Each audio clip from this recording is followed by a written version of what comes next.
ರಾಜ್ಯದ ಜನತೆಗೆ ಶ್ರೀರಾಮನವಮಿಯ ಶುಭಾಶಯ. ರಾಮ ನಮ್ಮ ದೇಶದ ಆದರ್ಶ ಪುರುಷ. ಇವತ್ತು ದೇಶದಾದ್ಯಂತ ರಾಮನವಮಿಯನ್ನು ಆಚರಣೆ ಮಾಡ್ತಾ ಇದ್ದಾರೆ. ನಾನು ಆಚರಣೆ ಮಾಡ್ತಾ ಇದ್ದೀನಿ. ಪ್ರಮುಖವಾಗಿ ವಿಧಾನಸಭಾ ಅಧಿವೇಶನ. ಈ ಬಾರಿ ವಿಧಾನಸಭಾ ಅಧಿವೇಶನದಲ್ಲಿ ಬಡ್ಜೆಟ್ ಮೇಲೆ ವಿಸ್ತೃತವಾದಂಥ ಚರ್ಚೆ ಆಯಿತು. ನಾವು ವಿರೋಧ ಪಕ್ಷವಾಗಿ ನಾವು ಸಿದ್ದರಾಮಯ್ಯ ಮಾಡಿರೋ ಸಾಲ, ಸಿದ್ದರಾಮಯ್ಯ ಹೇಳಿದ್ದೇನು ಮಾಡಿದ್ದೇನು, ಈ ಗ್ಯಾರಂಟಿಗೋಸ್ಕರ ರಾಜ್ಯದ ಜನರುಗಳ ಮೇಲೆ ತೆರಿಗೆಗಳನ್ನು ಹಾಕುವಂಥ ಒಂದು ಹುನ್ನಾರವನ್ನು ನಾವು ಮಾಡ್ತಾ ಇದ್ದಾರೆ. ಇನ್ನೇನು ಒಂದು 15 ದಿನ, ಒಂದು ತಿಂಗಳಾದರೆ ಒಂದೊಂದೇ ತೆರಿಗೆಗಳನ್ನು ಏರಿಕೆ ಮಾಡೋಕ್ಕೆ ಸಿದ್ದರಾಮಯ್ಯ ಹೊರಟಿದ್ದಾರೆ. ಈಗಾಗಲೇ 1,32,000 ಕೋಟಿ ಈ ವರ್ಷ ಒಂದರಲ್ಲೇ ಮಾಡಿದ್ದಾರೆ. ನನಗನ್ಸುತ್ತೆ ಸುಮಾರು 3.5 ಲಕ್ಷ ಕೋಟಿಯಷ್ಟು ಈ ವರ್ಷದಲ್ಲೇ ಅವರು ಕಳೆದ 3 ವರ್ಷದಲ್ಲಿ ಸಾಲ ಮಾಡಿದ್ದಾರೆ.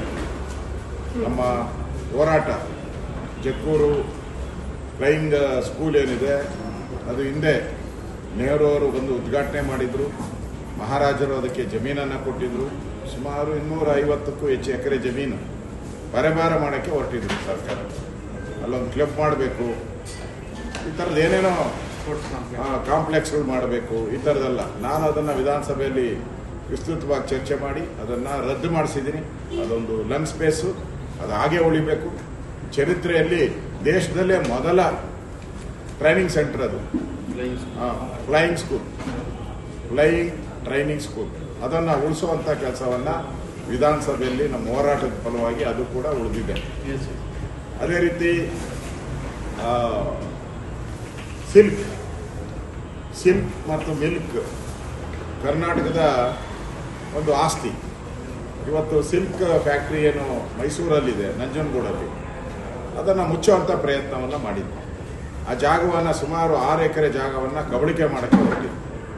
ಅದನ್ನು ನಾನು ದೊಡ್ಡ ಹೋರಾಟ ಮಾಡಿದ್ದೀನಿ ವಿಧಾನಸಭೆಯಲ್ಲಿ. ಅದು ಕೂಡ ಪ್ರಸ್ತಾವ ಮಾಡಿ ಮಂತ್ರಿಯ ಬಾಯಲ್ಲಿ ಅದನ್ನು ನಾವು ಮುಚ್ಚಲ್ಲ, ಇನ್ನಷ್ಟು ಡೆವಲಪ್ ಮಾಡ್ತೀರಿ ಅಂತೇಳಿ ಒಪ್ಕೊಂಡಿದ್ದಾರೆ. ಅಂದರೆ ನಮ್ಮ ಹೋರಾಟದ ಫಲವಾಗಿ ಇವತ್ತು ಫ್ಲೈಯಿಂಗ್ಸ್ ಉಳಿದಿದೆ ಮತ್ತು ರೇಷ್ಮೆ KSIC ಅದು ಕೂಡ ಉಳಿಯುವಂಥ ಕೆಲಸವನ್ನು ನಾವು ಮಾಡಿದ್ದೀವಿ. ಅದರ ಜೊತೆಗೆ ಇವತ್ತು ಬೆಂಗಳೂರಲ್ಲಿ ಅತಿ ಹೆಚ್ಚು ತೆರಿಗೆಯನ್ನು ಕಟ್ಟುವಂಥವ್ರು ಬೆಂಗಳೂರು ಜನ. ಆದರೆ ಬೆಂಗಳೂರಿಗೆ ಏನು ಕೊಡುಗೆ ಕೊಟ್ಟಿದ್ದಾರೆ ಅಂದರೆ ಎಲ್ಲ ಗಾಳಿ ಗೊಬ್ಬರ, ಹಣ ಬಿಡುಗಡೆ ಮಾಡಿಲ್ಲ. ಆದರೆ ಯೋಜನೆಗಳು ದೊಡ್ಡ ದೊಡ್ಡ ಟನಲ್ ರೋಡ್ ಇದೆ, ಫ್ಲೈಓವರ್ಸ್ ಇದೆ, ಸ್ಕೈ ಡೈವ್ ಇದೆ, ಏನೇನು 108 ಯೋಜನೆ ಪ್ರಾರಂಭ ಸರ್ಕಾರ ಬಂದಾಗ ಬ್ರ್ಯಾಂಡ್ ಬೆಂಗಳೂರು ಅಂತು 3 ವರ್ಷ ಆಯಿತು. ಇನ್ನು ಬ್ರ್ಯಾಂಡ್ ಅಲ್ಲ, ಇರೋ ಬೆಂಗಳೂರನ್ನು ಹಾಳು ಮಾಡಿಬಿಟ್ರು. ಕಸದ ಬೆಂಗಳೂರು ಮಾಡಿಬಿಟ್ರು, ಪಾಟೋಲ್ ಬೆಂಗಳೂರು, ಗಾರ್ಬೇಜ್ ಬೆಂಗಳೂರು. ಹಣ ಇಲ್ಲ, ಬುರುಡೆ ಮಾತ್ರ ಬಿಡುವಂಥ ಕೆಲಸವನ್ನು ಮಾಡಿದ್ದಾರೆ. ವಿಧಾನಸಭೆಯಲ್ಲಿ ಬಿಡಿ ಬಿಡಿಯಾಗಿ ಅದನ್ನು ಬಡ್ಜೆಟಲ್ಲಿ ರಾಜ್ಯ ಸರ್ಕಾರ ಕರ್ನಾಟಕಕ್ಕೆ ಮಾಡಿದಂಥ ರೈತರಿಗೆ, ಬಡವರಿಗೆ ಮಾಡಿದಂಥ ಮೋಸ. ಅದೇ ರೀತಿ ಭಾಗ್ಯಲಕ್ಷ್ಮಿ, ಗೃಹಲಕ್ಷ್ಮಿ 5,000 ಕೋಟಿನ ತಿಂದಾಕ್ಬಿಟ್ಟಿದ್ದಾರೆ ರಾಜ್ಯ ಸರ್ಕಾರ. 1,25,00,000 ಜನ ಬಡ ಹೆಣ್ಣು ಮಕ್ಕಳಿಗೆ ಹೋಗಬೇಕಾಗಿರುವಂಥ ಭಾಗ್ಯಲಕ್ಷ್ಮಿನ 5,000 ಕೋಟಿ ರಾಜ್ಯ ಸರ್ಕಾರ ನುಂಗಿ ನೀರು ಕುಡಿದಿದೆ. ಅನ್ನಭಾಗ್ಯದಲ್ಲಿ ಸುಮಾರು 750 ಕೋಟಿ ಒಂದು ತಿಂಗಳು ಅನ್ನಭಾಗ್ಯದ ದುಡ್ಡು ಏನು ಜನಗಳಿಗೆ ಹೋಗ್ಬೇಕಾಯಿತು BPL ಕಾರ್ಡ್ದಾರರಿಗೆ, ಅದನ್ನು ನುಂಗಾಕ್ಬಿಟ್ಟಿದೆ. ಇದುವರೆಗೂ ನಾವು ಅಧಿವೇಶನದಲ್ಲಿ, ಬೆಳಗಾವಿ ಅಧಿವೇಶನದಲ್ಲಿ ಹೇಳಿದ್ವಿ, ಇದುವರೆಗೂ ಹಣ ಬಿಡುಗಡೆ ಮಾಡಿಲ್ಲ. ಹಣ ಎಲ್ಲೋಗಿದೆ ಅಂತಲೂ ಹೇಳ್ತಾ ಇಲ್ಲ. ಜಾರಿಕೆ ಉತ್ತರವನ್ನು ಕೊಡ್ತಾ ಇದ್ದಾರೆ, ಮಂತ್ರಿನೂ ಉತ್ತರ ಕೊಡ್ತಾ ಇಲ್ಲ, ಮುಖ್ಯಮಂತ್ರಿಗಳು ಉತ್ತರ ಕೊಡ್ತಾ ಇಲ್ಲ. ಹಣ ಎಲ್ಲೋಗಿದೆ ಅಂದರೆ ಅದಕ್ಕೆ ಉತ್ತರ ಇಲ್ಲ. ಅಂದರೆ ಲೂಟಿ ಹೊಡೆಯೋದ್ರಲ್ಲಿ ಈ ಸರ್ಕಾರ ನಿಸ್ಸೀಮರು ಅನ್ನೋದು ಅನಿಸುತ್ತೆ ಇವತ್ತು. ಮತ್ತು ಮೆಟ್ರೋ ವಿಚಾರವಾಗಿ ಮುಖ್ಯಮಂತ್ರಿಗಳು ನಮ್ಮದು 88%, ಕೇಂದ್ರ ಸರ್ಕಾರದ್ದು 12% ಅಂತ. ಅದನ್ನು DC ಮೋಹನ್ ಅವರು ಹಾಕಿರೋ ಪ್ರಶ್ನೆಗೆ ಕೇಂದ್ರ ಸರ್ಕಾರ ಉತ್ತರ ಕೊಟ್ಟಿದೆ, ಇದು 50-50 ಅಂತೇಳಿ. ಅದೇ ರೀತಿ DK ಶಿವಕುಮಾರ್ ಅಷ್ಟೇ ಅಸೆಂಬ್ಲಿಯಲ್ಲಿ ಕೊಡಬೇಕಾದ್ರೆ ಹ್ಯಾರಿಸ್ ಅವರ ಪ್ರಶ್ನೆಗೆ 50-50 ಅಂತ ಹೇಳಿದ್ದಾರೆ. ಕೇಂದ್ರ ಸರ್ಕಾರದ ರಾಜ್ಯ ಸರ್ಕಾರ 50-50. ಹಣ ರೀಪೇಮೆಂಟ್ ಯಾರು ಮಾಡ್ತಾರೆ ಅಂದರೆ ನಿಗಮ ಮಾಡೋದು, ರಾಜ್ಯ ಸರ್ಕಾರ ಅಲ್ಲ ಮಾಡೋದು. ಕನ್ಫ್ಯೂಸ್ ಮಾಡ್ತಾ ಇದ್ದಾರೆ. ರಾಜ್ಯ ಸರ್ಕಾರ ಒಂದು ಪೈಸನೂ ಕೂಡ ಬ್ಯಾಂಕ್ಗಳಿಗೆ ಹಣ ಬಿಡುಗಡೆ ಮಾಡಿಲ್ಲ. ಆ ನಿಗಮ ಕೇಂದ್ರ ಮತ್ತು ರಾಜ್ಯ ಸರ್ಕಾರದ 50-50 ಇರುವಂಥದ್ದು. ಇದೊಂದೇ ರಾಜ್ಯದಲ್ಲ, ಇಡೀ ದೇಶದಲ್ಲಿ ಎಲ್ಲ ಇರೋದು 50-50%. ಆದರೆ ಮರೆಮಾಚಿ ನಮ್ಮದೇ ಮೆಟ್ರೋ ಅನ್ನೋ ರೀತಿ ಮಾತಾಡ್ತಾ ಇದ್ರು. ಇವ್ರಿಗೂ ಮೆಟ್ರೋಗೂ ಇಲ್ಲ. ಈ ಮೆಟ್ರೋ ಏನಾನ ಸಿದ್ದರಾಮಯ್ಯನವ್ರು ಕೊಟ್ಬಿಟ್ರೆ ಈ KSRTC BMTC ಆಗಿದೆಯಲ್ಲ, ಬಸ್ಗಳು ಟೈರ್ ಇಲ್ಲ, ಬ್ಯಾಟ್ರಿ ಇಲ್ಲ, ನೌಕರರಿಗೆ ಸಂಬಳ ಇಲ್ಲ, ಮಕ್ಕಳೆಲ್ಲ ಸರ್ಕಾರಿ ಬಸ್ ಬಿಟ್ಬಿಟ್ಟು JCBಯಲ್ಲಿ ಹೋಗ್ಬೇಕು, ಟ್ರಿಪ್ ಹೋಗ್ಬೇಕಾದ್ರೆ ಟ್ರ್ಯಾಕ್ಟ್ರಲ್ಲಿ ಹೋಗ್ಬೇಕು, ಟಿಪ್ಪರಲ್ಲಿ ಹೋಗ್ಬೇಕು, ಆ ಪರಿಸ್ಥಿತಿ ತಂದಿದ್ದಾರೆ. ಅದರಿಂದ ಮೆಟ್ರೋನು ಕೂಡ ಇವತ್ತು ಎಕ್ಸ್ಪೋಸ್ ಮಾಡಿದ್ದೀರಿ, ವಿಧಾನಸಭೆಯಲ್ಲಿ ಎಕ್ಸ್ಪೋಸ್ ಮಾಡಿದ್ದೀರಿ. ಜಲ್ ಜೀವನ್ ಮಿಷನ್ ಅಷ್ಟೇ, ಕೇಂದ್ರ ಸರ್ಕಾರ ಹಣ ಕೊಟ್ಟಿಲ್ಲ ಅಂತ ಹೇಳ್ತಾರೆ. ಕೇಂದ್ರ ಸರ್ಕಾರ ಹಣ ಕೊಡಬೇಕಾದ್ರೆ ಸರ್ಟಿಫಿಕೇಟ್, ಅದ ಯುಟಿಲೈಸೇಷನ್ ಸರ್ಟಿಫಿಕೇಟ್ ಕೊಡಬೇಕು. ಕೊಟ್ಟೇ ಇಲ್ಲ 8-9 ತಿಂಗಳು. ನಮ್ಮ ರಾಜ್ಯ 20ನೇ ಪ್ಲೇಸಲ್ಲಿದೆ, 20ನೇ ಪ್ಲೇಸ್. ಬೇರೆ ರಾಜ್ಯಗಳು ಕೇಂದ್ರ ಸರ್ಕಾರದ ಯುಟಿಲೈಸೇಷನ್ ಸರ್ಟಿಫಿಕೇಟ್ ಅನ್ನು ಕೊಟ್ಟು ಹಣ ಪಡಿತಾ ಇದ್ದಾರೆ. ನಮ್ಮವರು ಸೋಮಾರಿಗಳು, ಅಧಿಕಾರಿಗಳು ಸೋಮಾರಿ, ಸರ್ಕಾರನೂ ಸೋಮಾರಿ. ಯುಟಿಲೈಸೇಷನ್ ಸರ್ಟಿಫಿಕೇಟ್ ಕೊಡದೆ ರಾಜ್ಯಕ್ಕೆ ಬರಬೇಕಾಗಿದ್ದಂಥ ಮನೆಗೆ ನೀರು ಕೊಡುವಂಥ ಯೋಜನೆ ಏನಿತ್ತು ಮೋದಿಯವ್ರದ್ದು, ಅದಕ್ಕೂ ಕಲ್ಲಾಕಿದ್ದಾರೆ ಇವತ್ತು. ಇವೆಲ್ಲವನ್ನ ವಿಧಾನಸಭೆಯಲ್ಲಿ ಸರಿ ಸಮರ್ಥವಾಗಿ ಬಿಜೆಪಿ ತಾರ್ಕಿಕ ಅಂತ್ಯಕ್ಕೆ ತಗೊಂಡೋಗಿದ್ದೀವಿ. ನಾವು ಎಲ್ಲನೂ ಕೂಡ ತಾರ್ಕಿಕ ಅಂತ್ಯಕ್ಕೆ ತಗೊಂಡೋಗಿದ್ದೀವಿ. ದಲಿತರ ಹಣವನ್ನ, SCP ಹಣವನ್ನ ಲೂಟಿ ಮಾಡಿರೋದು, SCP ಹಣವನ್ನ ದಲಿತರ ಅಕೌಂಟಿಂದ ತೆಗೆದು ಅದನ್ನ ಬೇರೆ ಗ್ಯಾರಂಟಿಗೆ ಯೂಸ್ ಮಾಡಿರೋ ಮೋಸನೂ ಕೂಡ ಎಕ್ಸ್ಪ್ಲೈನ್ ಮಾಡಿ ವಿಧಾನಸಭೆಯಲ್ಲಿ ನಾವು ಹೇಳಿದಿರಿ. ದಲಿತರಿಗೆ ಅನ್ಯಾಯ ಮಾಡಿದ್ದೀರಾ ಅಂತೇಳಿ. ಇಷ್ಟೆಲ್ಲ ಕೂಡ ಈ ಬಾರಿಯ ಅಧಿವೇಶನ ಬಹಳ ವಿರೋಧ ಪಕ್ಷಗಳ ಸಕ್ಸಸ್ ಆಗಿ ನಾವು ಮತ್ತು JDS ಹೋರಾಟ ಮಾಡೋ ಮುಖಾಂತರ ನಮ್ಮ ಏನು ಹೋರಾಟಗಳಿತ್ತು ಅದೆಲ್ಲವನ್ನ ತಾರ್ಕಿಕ ಅಂತ್ಯಕ್ಕೆ ತಗೊಂಡೋಗಿ ಪೂರ್ತಿ ನಮಗೆ ರಿಸಲ್ಟ್ ಬರೋ ರೀತಿ ಮಾಡಿದ್ದೀರಿ. ಬೆಂಗಳೂರು ಚರ್ಚೆನೂ ಅಷ್ಟೇ, ಪ್ರತಿಯೊಂದಕ್ಕೂ ರಿಸಲ್ಟ್ ಬರೋ ರೀತಿ ಬೆಂಗಳೂರಿನ ಹೋರಾಟವನ್ನು ನಾವು ಮಾಡಿದ್ದೀರಿ. ಅದರಿಂದ ಇವತ್ತು ಕಾಂಟ್ರಾಕ್ಟರ್ಗಳಿಗೂ ಹಣ ಸಿಗುವಂಥ ಒಂದು ವ್ಯವಸ್ಥೆ ನಮ್ಮ ಹೋರಾಟದಿಂದ ಆಗ್ತಾ ಇದೆ. ಇವತ್ತು ಕೇಂದ್ರ ಸರ್ಕಾರ ಪೆಟ್ರೋಲ್ ಮತ್ತು ಡೀಸೆಲ್ ಮೇಲಿನ ಸುಂಕವನ್ನು ಕಡಿಮೆ ಮಾಡಿದ್ದಾರೆ. ಡೀಸೆಲ್ ಮೇಲೆ ಪೂರ್ತಿ ಸುಂಕವನ್ನು ತೆಗೆದುಹಾಕಿದ್ದಾರೆ. ಪೆಟ್ರೋಲ್ ಮೇಲೆ 10ರಿಂದ 3% ಏನೋ ಮಾಡಿದ್ದಾರೆ. ನಾನು ಶ್ರೀರಾಮನವಮಿ ಹಬ್ಬದ ಪ್ರಯುಕ್ತ ಇಡೀ ದೇಶದ ಜನ ಶ್ರೀರಾಮನವಮಿಯನ್ನು ಆಚರಣೆ ಮಾಡ್ತಾ ಇದ್ದಾರೆ.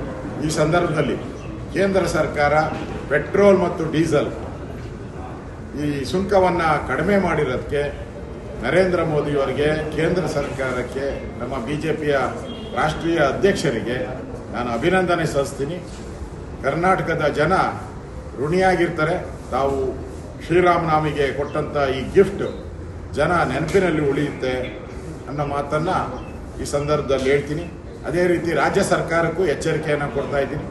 ಹಿಂದೆ ಕೇಂದ್ರ ಸರ್ಕಾರ ತುಪ್ಪದ ಮೇಲೆ ಟ್ಯಾಕ್ಸನ್ನು GSTಯನ್ನು ಕಡಿಮೆ ಮಾಡ್ತೀವಿ. ಮಾರನೇ ದಿನನೇ ರಾಜ್ಯ ಸರ್ಕಾರ ತುಪ್ಪದ ಮೇಲೆ ತೆರಿಗೆ ಹಾಕ್ತೀವಿ. ಅಂದರೆ ಕೇಂದ್ರ ಸರ್ಕಾರ ಕಡಿಮೆ ಮಾಡೋದು, ಇವರು ತೆರಿಗೆ ಏರಿಸೋದು. ಪೆಟ್ರೋಲು ಡೀಸೆಲ್ಗೂ ಹಂಗೆ ಮಾಡಿಬಿಡ್ತಾರೆ. ಆ ಎಚ್ಚರಿಕೆಯನ್ನು ಕೊಡ್ತಾ ಇದ್ದೀನಿ ಸರ್ಕಾರಕ್ಕೆ, ಕಾಂಗ್ರೆಸ್ ಸರ್ಕಾರಕ್ಕೆ. ಏನಾನ ಮಾಡಿದ್ರೆ ಬೀದಿಗಿಳಿದು ನಾವು ಹೋರಾಟವನ್ನು ಮಾಡ್ತೀವಿ. ಪೆಟ್ರೋಲ್ ಮತ್ತು ಡೀಸೆಲ್ ಮೇಲೆ ಕೇಂದ್ರ ಸರ್ಕಾರ ಏನು ಕಡಿಮೆ ಮಾಡಿದೆ ಅದನ್ನು ರಾಜ್ಯ ಸರ್ಕಾರ ತೆರಿಗೆ ಮುಖಾಂತರ ಮತ್ತೆ ಏರಿಸುವಂಥ ಪ್ರಯತ್ನ ಮಾಡಿದ್ರೆ ನಮ್ಮ ಹೋರಾಟ ನಿರಂತರವಾಗಿ ನಾವು ಹೋರಾಟವನ್ನು ಮಾಡ್ತೀರಿ. ಜನಕ್ಕೆ ದ್ರೋಹ ಬಗೆಬೇಡಿ ಅನ್ನೋ ಎಚ್ಚರಿಕೆಯನ್ನು ಕೂಡ ನಾನು ಕೊಡ್ತಾ ಇದ್ದೀನಿ.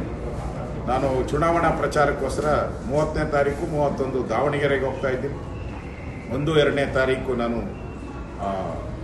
ಬಾಗಲಕೋಟೆ ಪ್ರವಾಸಕ್ಕೆ ಹೋಗ್ತಾ ಇದ್ದೀನಿ. ಅದಾದಮೇಲೆ ಮತ್ತೆ ದಾವಣಗೆರೆ ಪ್ರವಾಸವನ್ನು ಮಾಡ್ತಾ ಇದ್ದೀನಿ. ನನಗೆ ಪಾರ್ಟಿ ಈ ಪ್ರವಾಸ ಜವಾಬ್ದಾರಿಯನ್ನು ಕೊಟ್ಟಿದೆ. ಆ ದೃಷ್ಟಿಯಿಂದ ಎರಡೂ ಕ್ಷೇತ್ರದಲ್ಲಿ BJP ಗೆಲ್ಲುವಂಥ ದಿಕ್ಕಿನಲ್ಲಿ ನನ್ನ ಪ್ರಯತ್ನವನ್ನು ಮುಂದುವರಿಸ್ತೀನಿ. ಮತ್ತೆ ನಾಳೆ IPL ಪಂದ್ಯ ಇದೆ. ಕಳೆದ ಬಾರಿ ಈ IPL ಪಂದ್ಯ ಆದಾಗ ಸುಮಾರು 11 ಜನ ಅಮಾಯಕ ಮಕ್ಕಳು ಸಾವನ್ನಪ್ಪಿದ್ದಾರೆ. ರಾಜ್ಯ ಸರ್ಕಾರದ ಬೇಜವಾಬ್ದಾರಿ, ರಾಜ್ಯ ಸರ್ಕಾರದ ಮಂತ್ರಿಗಳು, ಅವ್ರ ಮಕ್ಕಳು, IAS officers, family cricket players ಜೊತೆ ಫೋಟೋ ಶೂಟ್ ಮಾಡೋಕ್ಕೋಸ್ಕರ ವಿಧಾನಸೌಧದ ಸ್ಟೆಪ್ಸಲ್ಲಿ ಕರೆದು ಪೊಲೀಸವರೆಲ್ಲ ಇಲ್ಲೇ ನಿಂತ್ಕೊಂಡಂಗೆ ಮಾಡಿ ಸ್ಟೇಡಿಯಂನಲ್ಲಿ ಯಾರು ಪೊಲೀಸರಿಲ್ಲದೆ ತುಳಿತಕ್ಕೆ ಒಳಗಾಗಿ 11 ಜನ ಅಮಾಯಕ ಮಕ್ಕಳು ಸತ್ತಿದ್ದಾರೆ. ರಾಜ್ಯ ಸರ್ಕಾರಕ್ಕೆ ಇನ್ನಾದರೂ ಪ್ರಜ್ಞೆ ಇದ್ದರೆ, ಜ್ಞಾನ ಇದ್ದರೆ ಈ IPL ಸರಿಯಾಗಿ ನಡೆಯೋ ರೀತಿ ನೋಡ್ಕೊಬೇಕು. ಏನಾದರೂ ಹೆಚ್ಚು ಕಮ್ಮಿ ಆದರೆ ಇದಕ್ಕೆ ರಾಜ್ಯ ಸರ್ಕಾರನೇ ನೇರ ಹೊಣೆ ಆಗ್ತೈತೆ. ಆ ಎಚ್ಚರಿಕೆಯನ್ನು ಕೂಡ ರಾಜ್ಯ ಸರ್ಕಾರಕ್ಕೆ ನಾನು ಕೊಡ್ತಾ ಇದ್ದೀನಿ. ಈಗ IPL ಟಿಕೆಟ್ ಬೇಡಿಕೆ ಸರಿ ಇಲ್ಲ ಅಂತ ನಿಮ್ಮ ಪಾರ್ಟಿ MP ಹೇಳಿದ್ದಾರೆ, ತೇಜಸ್ವಿ ಸೂರ್ಯ. ಅದು ಅವರ ಸ್ವಂತ ಅಭಿಪ್ರಾಯ. ನಾವು ರಾಜ್ಯ ಸರ್ಕಾರ ಅವರಿಗೆ ಜಮೀನನ್ನು ಕೊಟ್ಟಿದ್ದೀರಿ. ತಿಂಗಳ ಬಾಡಿಗೆ 1600 ರೂಪಾಯಿ. ಇಲ್ಲಿನ MLAಗಳು ಏನು ಟಿಕೆಟ್ ತಗೊಂಡು ಅವ್ರಿಗೇನು ಹೋಗಲ್ಲ. ಅವರೇ, ನಾನಂತೂ ಹೋಗಿಲ್ಲ. ನನಗೆ ಬರೋ ಟಿಕೆಟು ಯಾರೋ ನಮ್ಮ ಕಾರ್ಯಕರ್ತರು, ಪಬ್ಲಿಕ್ಕು ಯಾರು ಕೇಳ್ತಾರೋ ಅವರಿಗೆ ಕೊಡ್ತೀವಿ. ನಾವು ಒಬ್ಬ MLA ಆಗಿ ಜನ ಬಂದಾಗ ಯಾವ ರೀತಿ ಕೆಲಸ ಕಾರ್ಯ ಕೇಳ್ತಾರೆ ಅದೇ ರೀತಿ ಟಿಕೆಟನ್ನು ಕೇಳ್ತಾರೆ. ಅಟ್ಲೀಸ್ಟ್ ನಮಗೂ ಕೂಡ ಒಂದು 3-4 ಟಿಕೆಟ್ ಕೊಡೋ ಅಂತ ಒಂದು ವ್ಯವಸ್ಥೆ ಆಗಲಿ ಅನ್ನೋ ದೃಷ್ಟಿಯಿಂದ ಎಲ್ಲ ಪಾರ್ಟಿಯವರು ಕೇಳಿದ್ದಾರೆ. BJP, JDS, ಕಾಂಗ್ರೆಸ್ ಎಲ್ಲರೂ ಕೇಳಿದ್ದಾರೆ. ಇವತ್ತು ನಾನು ಅವರ ಅಧ್ಯಕ್ಷರು ಬಂದಿದ್ದರು, ನನ್ನ ಹತ್ರ ಬಂದು ಭೇಟಿ ಮಾಡಿದ್ರು. ಇವತ್ತು ಬೆಳಿಗ್ಗೆ ಸುಮಾರು 11:30ಗೆ ವೆಂಕಟೇಶ್ ಪ್ರಸಾದ್ ಅವರು ಮತ್ತು ಅವರ ಸೆಕ್ರೆಟರಿ ಎಲ್ಲ ಬಂದು ಭೇಟಿ ಮಾಡಿದ್ದಾರೆ. ಸ್ಪೀಕರ್ ಅವರು ಕೂಡ ಮಾತಾಡಿದ್ದಾರೆ. ಈಗ ಶಿವಕುಮಾರ್ ಜೊತೆನೂ ಮಾತುಕತೆ ನಡೀತಾ ಇದೆ. ನಾವು ಸಾರ್ವಜನಿಕರು ಕೇಳೋದು, ನಾನೇನು ಹೋಗಿ ಕೂತ್ಕೊಳ್ತೀನಿ ಅನ್ನೋ ದೃಷ್ಟಿಯಿಂದ ನನಗೇನು ಬೇಕಾಗಿಲ್ಲ. ಸಾರ್ವಜನಿಕರು ಕೇಳ್ತಾರೆ, ಅವಕಾಶ ಮಾಡಿಕೊಡೋಣ. ನಮ್ಮಲ್ಲೂ ಸ್ಪೋರ್ಟ್ಸ್ ಪ್ಲೇಯರ್ ಇದ್ದಾರೆ, ಅವ್ರಿಗೆ ಅವಕಾಶ. ನಮ್ಮಲ್ಲೂ ಕ್ರಿಕೆಟ್ ಒಂದು ಅಸೋಸಿಯೇಷನ್ಸ್ ಇದೆ, ಅವ್ರಿಗೆಲ್ಲ ಅವಕಾಶ ಬೇಕಲ್ಲ. ನೀವು ಯಾರಿಗೋ ಇಲ್ಲಿ ಕ್ರಿಕೆಟ್ KCA ಮೆಂಬರ್ಗಳಿಗೆಲ್ಲ ಕೊಟ್ಬಿಟ್ರೆ 300-500 ಟಿಕೆಟು, ನಮ್ಮ ಲೋಕಲ್ ಆಗಿರುವಂಥ ಕ್ಷೇತ್ರದ ಕ್ಲಬ್ಸ್ ಇದೆಯಲ್ಲ, ಕ್ರಿಕೆಟ್ ಅಸೋಸಿಯೇಷನ್, ಅವ್ರಿಗೆ ಯಾರು ಕೊಡ್ತಾರೆ? ಎಲ್ಲ ಒಂದು ಕಡೆ KCA ಪದಾಧಿಕಾರಿಗಳು ಅವ್ರ ಮೆಂಬರ್ಗಳಿಗೆ ಟಿಕೆಟ್ ಹೋಗ್ಬಿಟ್ರೆ ಇಡೀ ರಾಜ್ಯದ ಬೇರೆ ಬೇರೆ ಜಿಲ್ಲೆಯಲ್ಲಿರುವಂಥ ಲೋಕಲ್ ಕ್ಲಬ್ಸ್ ಏನಿದೆ, ಸಾಮಾನ್ಯ ಜನ ಏನಿದ್ದಾರೆ ಅವ್ರಿಗೆ ಹೋಗ್ಬೇಕಲ್ಲ. ಆ ದೃಷ್ಟಿಯಿಂದ ನಾವು ಕೇಳಿರೋದು. ಇದು ವಿಧಾನಸಭೆಯಲ್ಲಿ ಚರ್ಚೆ ಆಗಿದೆ. ಸ್ಪೀಕರ್ ಅವರು ಕೂಡ ಇದಕ್ಕೆ ಸಹಮತಿಯನ್ನು ಮಾಡಿದ್ದಾರೆ. ಸ್ಪೀಕರ್ ಕೂಡ ಇದಕ್ಕೆ ಒಂದು ನೀತಿ ನಿಯಮವನ್ನು ಮಾಡಬೇಕು ಅಂತ ಹೇಳಿದ್ದಾರೆ. ಏನು ಫ್ರೀಯಾಗಿ ಏನು ಕೇಳಲ್ಲ ಅವ್ರನ್ನ. ನಾವೇನು ಫ್ರೀಯಾಗಿ ಕೇಳ್ತಾ ಇದ್ದೀರಾ ಟಿಕೆಟ್ನ? ಎಲ್ಲರೂ ಏನು ಪೇ ಮಾಡ್ತಾರೋ ಅದನ್ನು ಪೇ ಮಾಡ್ತೀರಾ ಅಷ್ಟೇ. ಎಲ್ಲ ಆನ್ಲೈನಲ್ಲೇ ಕೊಡೋದು, ಆನ್ಲೈನಲ್ಲೇ ಕೊಡಿ ಅಂತ ಹೇಳಿದ್ದೀನಿ. ಅದರಿಂದ ಅದರಲ್ಲೇನು ಆ ಥರದ ವ್ಯತ್ಯಾಸ ಇಲ್ಲ ಅಂತ ನನ್ನ ಭಾವನೆ. ಸರ್, ಈಗ ಪೆಟ್ರೋಲು ಡೀಸೆಲ್ ಮೇಲೆ ಸುಂಕ ಇಳಿಸಿದ್ರು ಕೂಡ ಇವತ್ತು DCM ಶಿವಕುಮಾರ್ ಕೇಂದ್ರ ಸರ್ಕಾರ ನಮ್ಮನ್ನ ಕೊಲೆ ಮಾಡ್ತಾ ಇದೆ ಅಂತ ಹೇಳ್ತಾರೆ. ಎಲೆಕ್ಷನ್ ಪರ್ಪಸ್ಗೋಸ್ಕರ ಕೊಲೆ ಮಾಡ್ತಾ ಇದ್ದಾರೆ ನಮ್ಮನ್ನ. ಈಗಾಗಲೇ ತುಪ್ಪದ ಬೆಲೆಯನ್ನು ಕೇಂದ್ರ ಸರ್ಕಾರ GSTಯನ್ನು ಇಳಿಸಿದಾಗ ಏರಿಕೆ ಮಾಡಿದವರು ಯಾರು? ಅವಾಗ ಇದೇ ಕಾಂಗ್ರೆಸ್ ಸರ್ಕಾರ ತಾನೇ ಕೊಲೆ ಮಾಡಿದ್ದು. ಈಗ ಬೆಲೆ ಕಡಿಮೆ ಮಾಡಿದ್ದು ಈ ದೇಶದ ಆರಾಧ್ಯ ಪುರುಷ, ಮರ್ಯಾದ ಪುರುಷ ಶ್ರೀರಾಮನ ನವಮಿ, ಶ್ರೀರಾಮನ ಪಟ್ಟಾಭಿಷೇಕದ ದಿನ ಇವತ್ತು. ರಾಮನವಮಿ ನಮಗೆಲ್ಲ ಪವಿತ್ರವಾದಂಥ ಹಬ್ಬ. 500 ವರ್ಷಗಳ ಹೋರಾಟ ಆದಮೇಲೆ ನಾವು ರಾಮ ಮಂದಿರ ನಿರ್ಮಾಣ ಆಗಿದೆ ಇವತ್ತು. ಆ ಸಂದರ್ಭದಲ್ಲಿ ರಾಮನವಮಿಯ ಗಿಫ್ಟ್ ಆಗಿ ನರೇಂದ್ರ ಮೋದಿಯವರು ಕೊಟ್ಟಿದ್ದಾರೆ. ಇದಕ್ಕೆ ಯಾಕೆ ಎಲೆಕ್ಷನ್ಗೆ ಕನೆಕ್ಟ್ ಮಾಡ್ತೀರಾ? ದೇಶದಲ್ಲಿ ಎಲ್ಲ ತಿಂಗಳು ಎಲೆಕ್ಷನ್ ನಡೀತಾನೆ ಇರ್ತದಪ್ಪ, ವರ್ಷ ಪೂರ್ತಿ ಎಲೆಕ್ಷನ್ ನಡೀತಾನೆ ಇರ್ತೈತೆ. ಹಂಗಾರೆ ಯಾವುದನ್ನು ಡಿಕ್ಲೇರ್ ಮಾಡಬಾರ್ದಾ? ಕಾಂಗ್ರೆಸ್ ಅವ್ರಿಗೆ ಮೊಸರಲ್ಲಿ ಕಲ್ಲು ಹುಡ್ಕೊಂಡು ಚೆಂದಾಗಿ ಹೆಂಗೂ ಪಾಪಾರ ಹೊಟ್ಟಿದ್ದಾರೆ. ಇಡೀ ದೇಶದಲ್ಲಿ ಕಾಂಗ್ರೆಸ್ ಮುಕ್ತ ಆಗೋಗ್ಬಿಟ್ಟಿದೆ, ಇನ್ನಿರೋ ಸ್ಟೇಟಲ್ಲಿ ಮುಕ್ತ ಆಗ್ಬಿಟ್ಟತ್ತು ಅಂತೇಳಿ ಭಯದಿಂದ ಆ ಥರ ಸ್ಟೇಟ್ಮೆಂಟನ್ನು ಕೊಡ್ತಾ ಇದ್ದಾರೆ. ಮೋದಿಯವರು ಶ್ರೀರಾಮನವಮಿಯ ಗಿಫ್ಟ್ ಆಗಿ ಈ ತೆರಿಗೆಯನ್ನು ಇಳಿಸಿದ್ದಾರೆ. ನಾನು ಅಭಿನಂದನೆ ಸಲ್ಲಿಸ್ತೀನಿ. ಸರ್, ಇವತ್ತು GBA ಬಜೆಟ್ ಸರ್ ಏನು ನಿರೀಕ್ಷೆ ಇದೆ ಬೆಂಗಳೂರು? GBA ಬಡ್ಜೆಟಲ್ಲಿ ಅದೇನೋ ಹೇಳ್ತಾರಲ್ಲ, ಪಾಪರ್ ಆಗಿರುವಂಥ 5 ಕಾರ್ಪೊರೇಷನ್ಗಳು ಹಣದ ಕೊರತೆ, ಸಂಬಳ ಕೊಡೋಕ್ಕೂ ಕಾಸಿಲ್ಲ. ಇನ್ನು ಬಡ್ಜೆಟ್ ಏನು ಮಾಡ್ತಾರೆ? ಸಂಬಳ ಕೊಡೋಕೆ ದುಡ್ಡಿದ್ರೆ ಬಡ್ಜೆಟ್ ಮಾಡ್ಬೋದು. ಈಗ ಅವರು 48 ಪಾಪರ್ ಆಗಿಲ್ಲ ಅಂತ ಇಟ್ಕೊಳ್ಳಿ. ಅವ್ರು ಹೇಳ್ತಾರೆ ನಾವು ಪಾಪರ್, ಹಂಗಾರೆ 48,000 ಕೋಟಿ ಬಾಂಡ್ಯಾಗಿ ತಗೊತಾ ಇದ್ದೀವಿ. ನಿಮ್ಮ ಹತ್ರ ದುಡ್ಡಿದ್ರೆ ನೀವೇ ಬ್ಯಾಂಕಿಗೆ ಕೊಡ್ಬೋದಲ್ಲ. ನಮ್ಮ ದುಡ್ಡು ಜಾಸ್ತಿ ಇದೆಯಪ್ಪ, ಡಿಪಾಸಿಟ್ ಮಾಡ್ತೀರಿ ಅಂತ. ಅದಲ್ಲ, ನೀವು ಜನಗಳ ಮೇಲೆ ಬಾಂಡ್ ಹಾಕಿ ಸರ್ಕಾರಿ ಕಚೇರಿಗಳನ್ನು ಉಪಯೋಗ ಮಾಡ್ಕೊಂಡು ಆ ಬಾಂಡ್ಗಳನ್ನು ಸೇಲ್ ಮಾಡ್ತೀರ. ಯಾರೋ ಲೈಸೆನ್ಸ್ಗೆ ಹೋದರೆ, ಯಾರೋ ಕಾಂಟ್ರಾಕ್ಟ್ ಲೈಸೆನ್ಸ್ ಬಂದರೆ ಎಲ್ಲರ ಮೇಲೂ ಇದ್ಮೇಲೆ ಸುಲಿಗೆ ಮಾಡ್ತಾರೆ ಬಾಂಡ್ ಹೆಸರಲ್ಲಿ. 40 ನಿಮ್ಮ ಆದಾಯ ಎಷ್ಟು? 5 ಕಾರ್ಪೊರೇಷನ್ ಆದಾಯ 5,000 ಕೋಟಿ. ನೀವು ಸಾಲ ಮಾಡ್ತಾ ಇರೋದೆಷ್ಟು? 48,000 ಕೋಟಿ. ಅಂದರೆ ನಾವು, ನಮ್ಮ ಮಕ್ಕಳು, ಬೆಂಗಳೂರಲ್ಲಿರೋರು, ನಾವು, ನಮ್ಮ ಮಕ್ಕಳು, ಮೊಮ್ಮಕ್ಕಳು, ಮರಿಮಕ್ಕಳು, ಇಷ್ಟು ಜನ ತೀರಿಸಿದ್ರು ಈ 48,000 ಕೋಟಿನ ತೀರ್ಸಕ್ಕಾಗಲ್ಲ. ಜನ ಚೀಮಾರಿ ಹಾಕ್ತಾರೆ. 3 ವರ್ಷದಲ್ಲಿ ಏನು ಕೆಲಸನೇ ಇಲ್ಲ. 3 ವರ್ಷದಲ್ಲಿ ಒಂದು ಟೈಲರಿಂಗ್ ಮಿಷಿನ್ ಕೊಟ್ಟಿಲ್ಲ, ಒಂದು ತಳ್ಳ ಗಾಡಿ ಕೊಟ್ಟಿಲ್ಲ, ಒಂದು ಇಸ್ತ್ರಿ ಪೆಟ್ಟಿಗೆ ಕೊಟ್ಟಿಲ್ಲ, ಅಂಗವಿಕಲರಿಗೆ ಸೈಕಲ್ ಕೊಟ್ಟಿಲ್ಲ, ಸ್ಕೂಲ್ಗಳಿಗೆ ಕಾರ್ಪೊರೇಷನ್ ಸ್ಕೂಲಲ್ಲಿ ಇನ್ನೂ ಶೂ ಕೊಟ್ಟಿಲ್ಲ, ಸ್ವೆಟರ್ ಕೊಟ್ಟಿಲ್ಲ.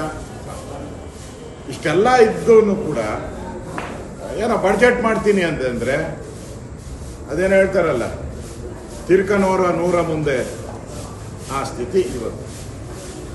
ಪಾಪರ್ ಮಾಡಿಬಿಟ್ಟಿದ್ದಾರೆ. ಕೆಂಪೇಗೌಡರು ಕಟ್ಟಿದ ಬೆಂಗಳೂರನ್ನು ಹಾಳು ಮಾಡಿದಂಥದ್ದು ಕಾಂಗ್ರೆಸ್. 5 ಭಾಗ ಮಾಡಿ ಕೆಂಪೇಗೌಡರನ್ನು ಒಡೆದು ಭಾಗ ಮಾಡಿದ್ದಾರೆ. ಇವರಿಗೆ ಯೋಗ್ಯತೆ ಇಲ್ಲ.